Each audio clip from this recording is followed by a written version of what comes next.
తిరుపతిలోని అలిపిరి శ్రీ వెంకటేశ్వర సప్త గోప్రదక్షిణ మందిరంలో శనివారం సాయంత్రం భక్తులు ఘనంగా పారాయణాలు నిర్వహించారు.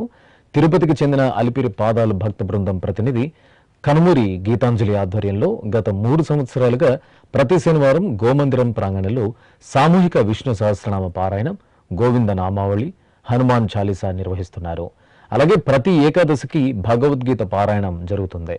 ప్రజల్లో భక్తి భావాన్ని పెంపొందించడానికి, ఆధ్యాత్మిక భావజాలాన్ని వ్యాప్తి చేయడానికి అలిపిరి పాదాలు భక్త బృందం ఈ మహత్తర కార్యక్రమాన్ని క్రమం తప్పకుండా నిర్వహిస్తున్నారు. ఈ సందర్భంగా శనివారం సాయంత్రం గోమందిరంలో భక్తులు ఎంతో భక్తి శ్రద్ధలతో సామూహికంగా విష్ణు సహస్రనామ పారాయణం, గోవిందనామాలు, హనుమాన్ చాలీసా పారాయణం చేశారు. అలాగే భగవద్గీతలోని 15వ అధ్యాయాన్ని పఠించారు.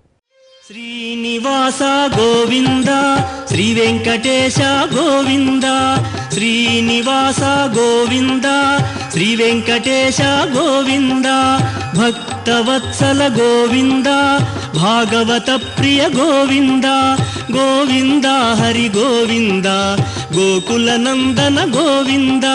శ్రీ